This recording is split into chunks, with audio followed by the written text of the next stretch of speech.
Well, hello, everybody. It's Pat Jones, and it's time for another TurfZoom brought to you by our friends at the Aquatrolls Company. Today, another old friend, an amazing person and an amazing course, Eric Richardson. Welcome to TurfZoom. Thank you for having me, Pat. Pleasure to be here with you.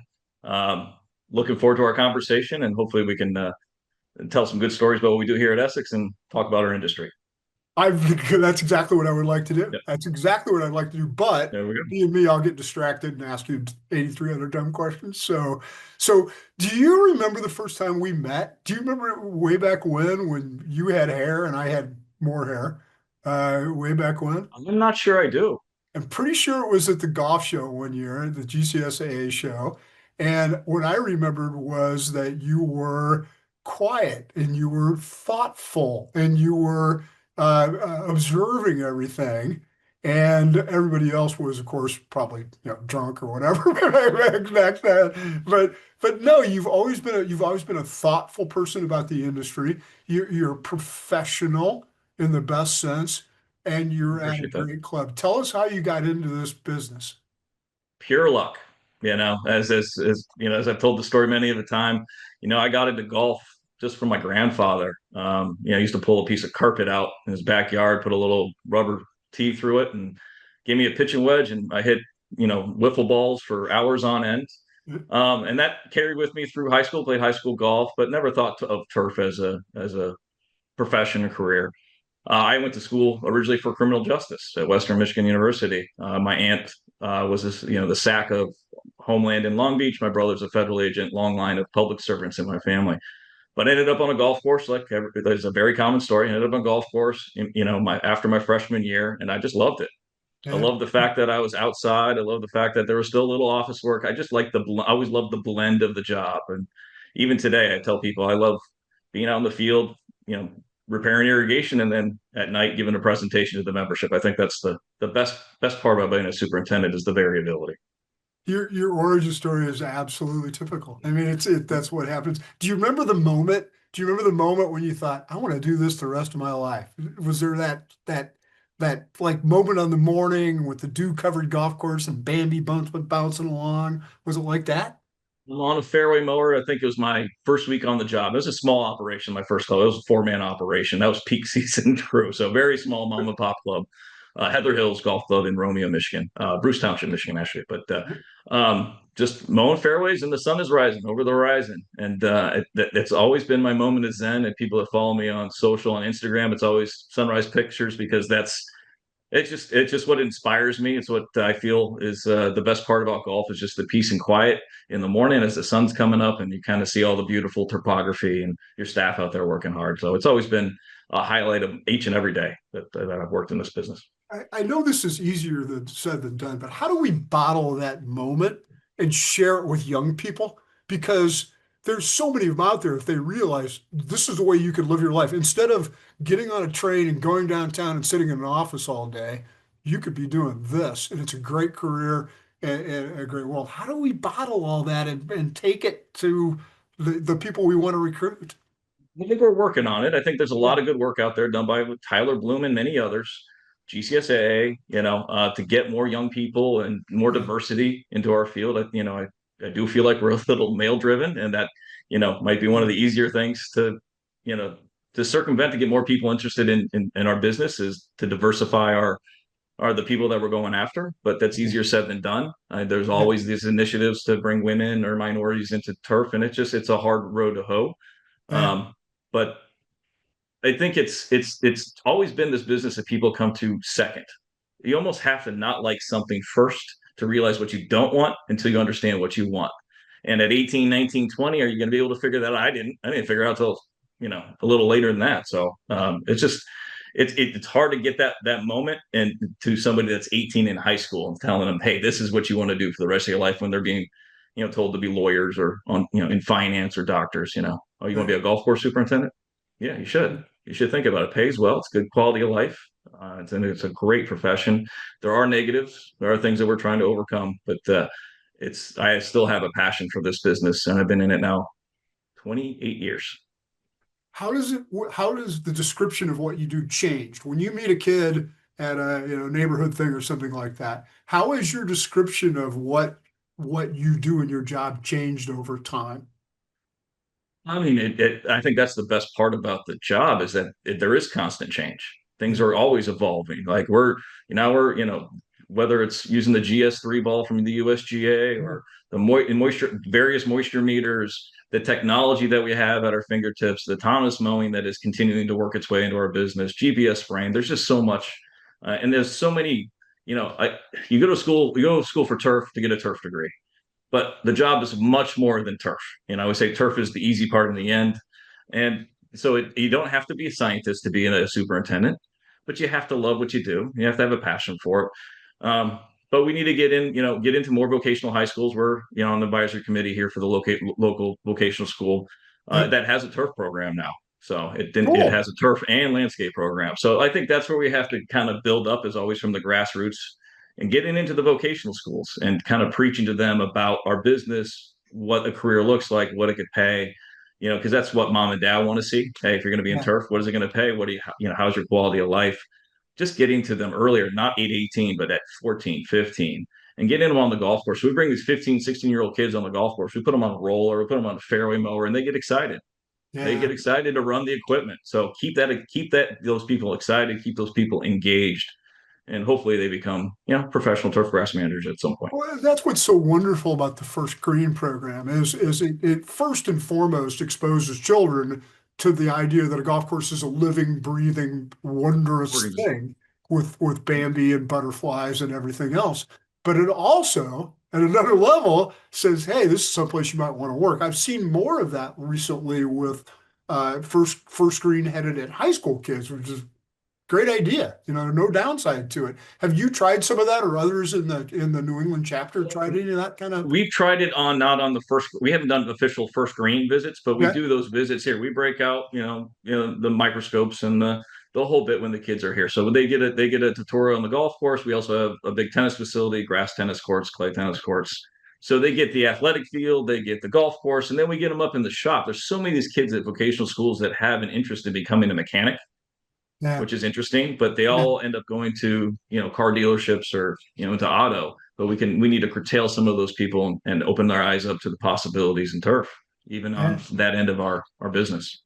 Because if they did, they might end up someplace as special as Essex. Tell us about this golf course because you're a bit of a quieter presence in Massachusetts than some of them big noisy courses in Boston. But but it's such a cool place. So tell people why you love Essex so much. Essex was the first 9-hole golf course in Massachusetts. So Don Ross began his work here. It's the second golf course in the United States he worked on. He first started at Oakley, which is just about 20 minutes down the road. And then he came here in 1908, was the superintendent, the head professional, the architect, and the head club maker. So, and he was here from 1908 to 1917, but the renovation of the golf course, expansion of the golf course really didn't happen until about 1911. So there's only one other piece of property they spent more time on than Essex, and that was Pinehurst. Yeah. So it is really early Ross work. It's He learned quirky. he learned his craft there. I Yep, mean, yep. and sat around and thought, what is American golf going to feel like? Because he created it to some extent. Yeah, and he created it here on a site that I think he learned a lot of lessons from because it's a low-lying site that doesn't drain well, and I think with heavy soils and lots of rock formations, I think he took those lessons elsewhere to found sandier sites, found sites that drain better. I think he used a lot of those tools and lessons he learned here at Essex throughout the rest of his career. Do you feel his presence sometimes? Do Yeah. you feel like you look Well, at him? we look at his house every day, so it's hard not to. So we still have his house on the 15th hole, and in this picture behind me, if you can, I don't know if you can see my cursor there, Yeah. but that's the little house in the background. That's the Ross house, so still there Yeah. today. So cool. Well, you were ahead of Pinehurst on that. They have that now too, that you can go hang out there and things like that. It's such an impressive thing. So when you think about the things he did then that were simplistic, have some of those come back and become more part of the routine for you in terms of sand, in terms of cultivation practices and things like that? I do find that everything old is new again in some ways. What do you think? I think I utilized what he wanted, how he wanted the golf course to play, and to present. So, and then we introduce modern technology into that scenario and try to replicate the best we can what he would have done with a golf course back then. I mean, we're not mowing our roughs with gang mowers. Back then Right. the rough fairway were all mowed the same height, but we have been expanding short grass to kind of make sure the ground game is always present. We've added 4 acres of short grass around greens and interconnecting fairways. So kind of make sure that the golf course feel feels old and authentic. Yeah. Yeah, it's very rustic around the perimeters. We have, done a significant amount of tree removal, but we've, incorporated native grasses. We leave the rock formations, piles of rock that were, smattered about as they built this property. So we try to keep it as authentic as possible. Even with the presentation of the golf course, the membership here doesn't like it green, believe it or Yeah. not. We've got, Yeah. they actually in our mission statement is it should be heart firm, it should be fast, and we're not concerned about what color the turf is. We just want it playing well, which is, you know, gives me a whole lot of leash to kind of push it and not be afraid of, losing my job, Right. That's a So, great mandate to have. yep, That's a really yep, good thing. Kind of like Chris Cohen at yep, Newport Country Club, and when he exactly. hosted the Senior Open a few years ago, just a special place that everybody got a chance to have a look Yep. at. That it's really hard to compare. But that same issue that you have is that coastal atmosphere. How does that change your practices versus courses 20 minutes from you inland who have a completely different ecosystem? I mean, this summer particularly, it depends on the summer and how stiff the sea breezes are, because we're about a quarter mile off the water. But this summer we've had significant sea breezes. So people that were just 5 miles away from us were 6, 7 degrees warmer than us during the middle of the summer. So, I get a lot of grief from my peers about how hard I push the golf course in July. I can do that because our temperatures aren't as severe. We're still warm and still humid, but we don't hit 80-degree dew points, rarely. I think we've probably hit it twice since I've been here in 19 years. And, instead of 75 at night, it's 69 at night. And that just makes a huge difference in terms of turf, from whether it's a fungal pathogen standpoint or water management standpoint. You can do a lot of things with just that Yeah. simple adjustment in nighttime temps. But it's also complicated. I just had the same conversation with a guy on the opposite end of the country Mhm. named Jeff Markow, who's getting ready to host the Walker Cup at Cypress Point Club. And it was the same thing. He said, I got there and I had no idea. He said, I got there 35 years ago and I had no idea that this thermal thing was going to be here all the time. I worked, I mean, I was an assistant superintendent at Myopia Hunt Club before I came here. That's 11 minutes away, and it is a completely different climate. Yeah. And you really have to adjust. You have to plan your spring aerations. You might not have those temps for recovery, and Yeah. you got to be able to be flexible. And maybe you have to skip an aeration because you're just not going to get recovery before mid-May. So there's lots of things along the coast that you got to figure out. But in the end, the best part is in the summer, it just takes that little bit of the edge off, allows us to kind of present the golf course in kind of championship shape for the entirety of Yep. the summer without worrying about too much about loss of turf. That's the culture of your place. Mhm. Championship shape, but championship shape based on things Donald Ross was thinking about 100 years ago. Correct. That's great. That's just terrific. So the other thing that you and I know each other from is the New England GCSA, which is just an unbelievable organization for those in other parts of the country who don't see the kind of regionality and how each of those little subchapters, the Rhode Islands Mhm. and Massachusetts and stuff, Mhm. how they all come together and form something much larger. How many do you recall how many courses are represented by the New England GCSA? It's got to be. I think we got 350 courses somewhere in there. We have almost 700 members. We celebrated our centennial year last year, Yeah. 2024. So it actually predates the age of GCSA by 2 years.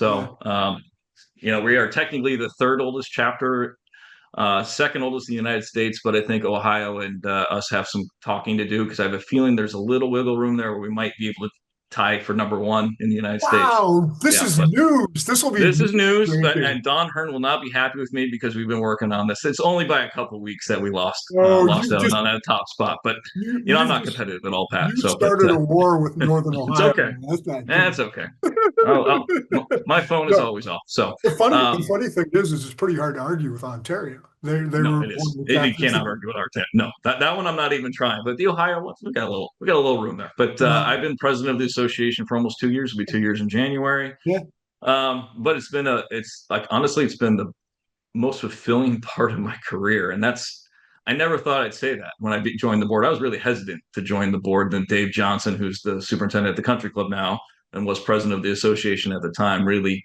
egged me on to become part of the board. And once I got on board and saw the passion of the people I was working with, it was pretty easy to kind of fall in line and kind of help move the association forward under Don's guidance, and always think about how Don Hearn took care of the association over the last 50, 60 years. So, for those who don't know Don, describe Don and why he's been such a contributor, not just there, but everywhere.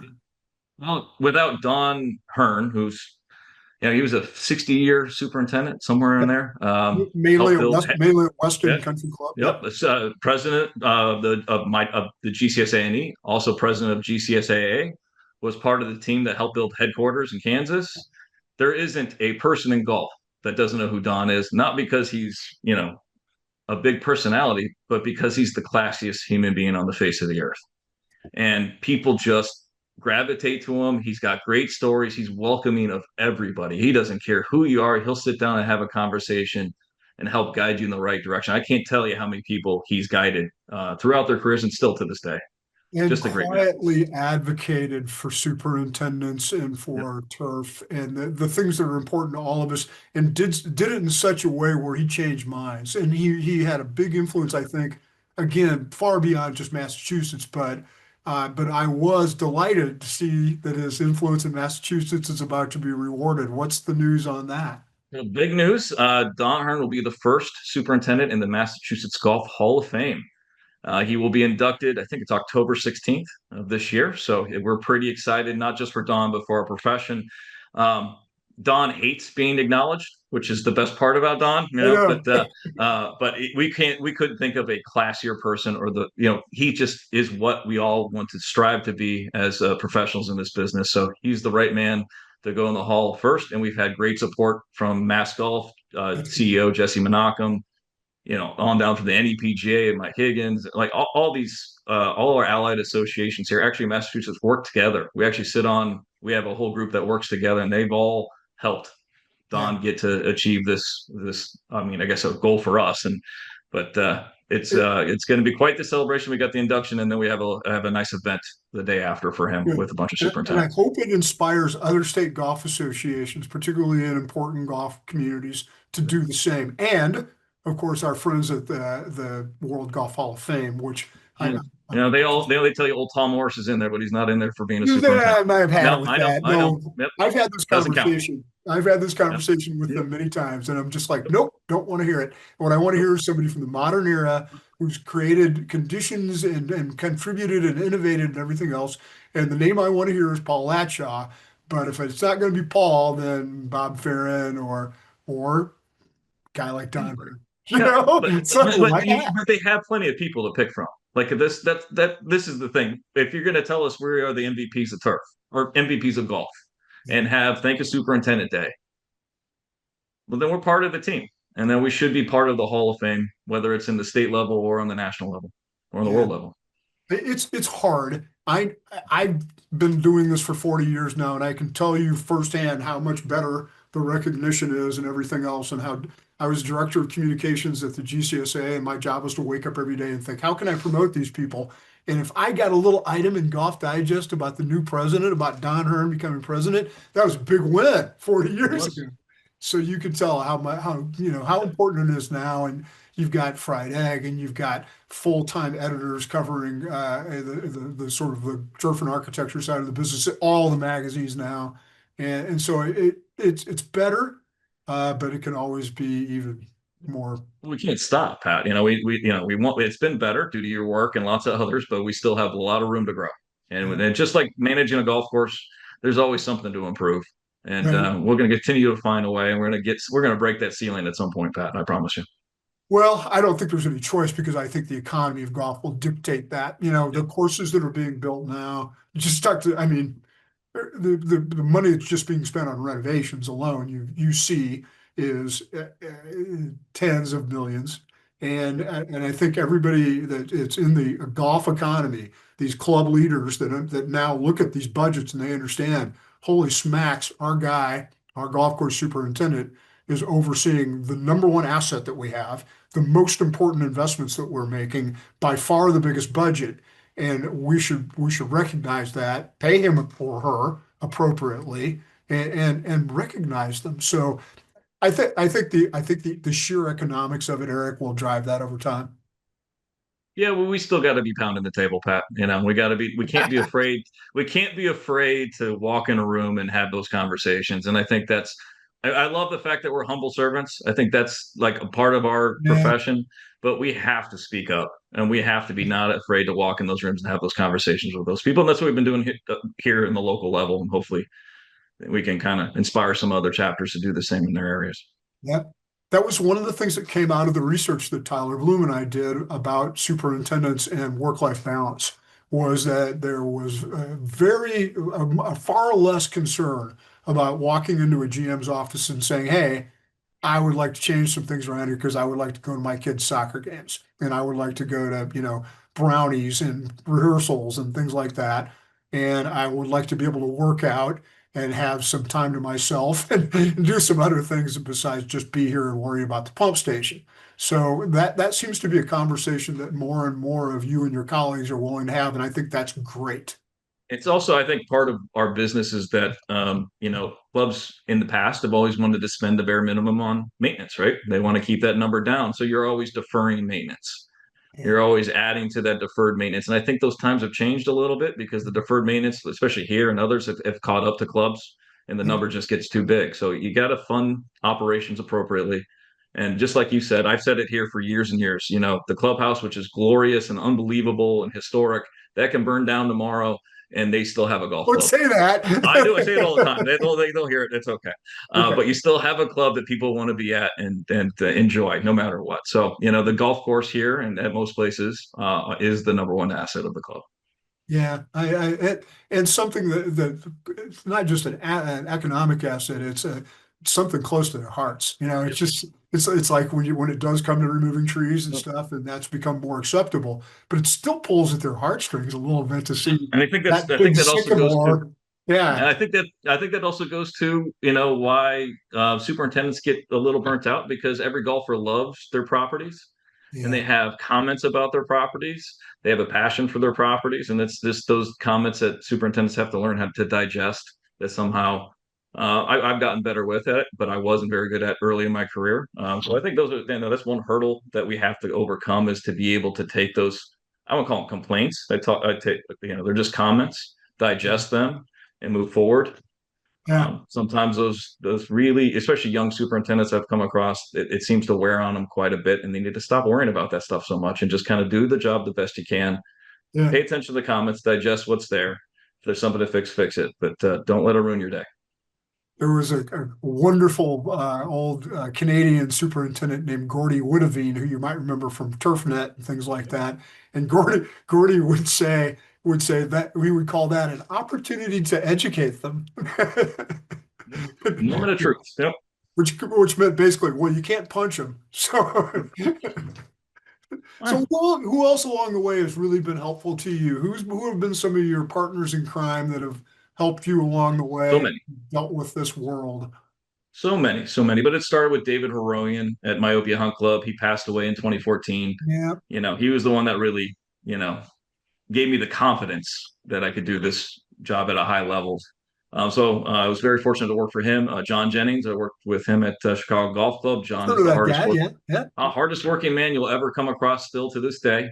Um, and just learning organization, work ethic, and consistency. He's the same guy each and every single day on the operation, which is just it's hard to do. It's harder to do than you think with all the stresses that we come across. But between John and Dave, those are the two that kind of pushed me along to where I'm at. And then I've had such great members here that have supported me. My first chair, Val Summers, who became president, he hired me. He's become more of a father to me and helped guide me through my career here. Him, Bill Van Fossen, Seth Romans, Steve Prin. There's so many that here the membership here has really taken me and treat me like family and helped me grow into what we've become today. That's great. It's so fun when you have forged relationships outside of our little professional world and created these great relationships with leaders of the club who become your your contemporaries, your friends. Yeah. It's They're extended family. I know we're not supposed to do that at work. I get it, but not in golf. Golf is about family. Golf is family. Golf is relationships, and it always will be. And you have to prioritize that, even over turf sometimes. Yeah, that's great to hear. Eric, when I've interviewed so many folks over the years, and every once in a while you would hear the club treats my wife and I and my kids like family. And Yeah. boy, oh boy, oh boy, does that have meaning. No, So I had one story on that. I was my second year here on the job. I hadn't taken a day off. My wife was pregnant with our first child, and she was about a month from her due date. The club threw her a surprise shower. It was like 50 members that showed up and showered her with thousands of dollars of gifts, and just to make sure that we felt like we were part of the family. I tell that story so so many times. People are probably nauseous, but it's so important to me. It made such an impact to me. It's why I'm still here after 19 years of being at this place, and you lucky can't to tell be that here. story too many times. That's a Nope, great story. nope, That's so important. and that sold me on the people here. So, and it's the people here. The golf course is as special as it gets. The people are even better. Yeah, Steve Hammond at Traverse City has some similar stories and been so important to him along the way to have that level of support from such good people up there. So, what's your hope for the future? What do you hope that we can see as things continue to develop with not just technologies, but also kind of people and hopefully telling the story about golf well. What do you hope that we can achieve as a profession and as a culture in the future? Just being able to show our value, and also we need to do a better job of supporting the bottom end of our market. And what I mean is the mom and pop operations, the par three courses, at least here in Massachusetts. We've lost so many of those places because Correct. the property is so valuable. But that's Yeah. where I started playing golf. I think we're losing a little bit of that across this country, where we have affordable places that a kid can just show up and learn the game and not worry about what his score is. Just learn how to hit a ball. We've lost so many of those places. That's my biggest fear long term, is that we're shrinking a little bit, contracting a little bit. The economics of our business have changed significantly. I just got quotes on fairway mowers and sprayers that blew me away. It's not their, it wasn't their fault. It's just the cost of doing business, but it's gone up significantly, Pat. And I'm not sure how we can afford to keep moving in this direction long term without Yeah. some significant, drawbacks. Yeah, you're spot on. And those are my two big concerns too, is that we lose track of these ways that we're bringing people in and exposing them to golf when they're kids or when they don't have all the resources in the world or whatever else. And then at the other end of the market is pricing it out of the reach of a lot of the people who've come to the game, who are new to the game, millennials and things like that. I've kind of lost track of the number of clubs I know that have done we're going to have so and so do a remodel of the golf course, and we're going to have new systems and all this other stuff, and it's going to be $25,000, assessment.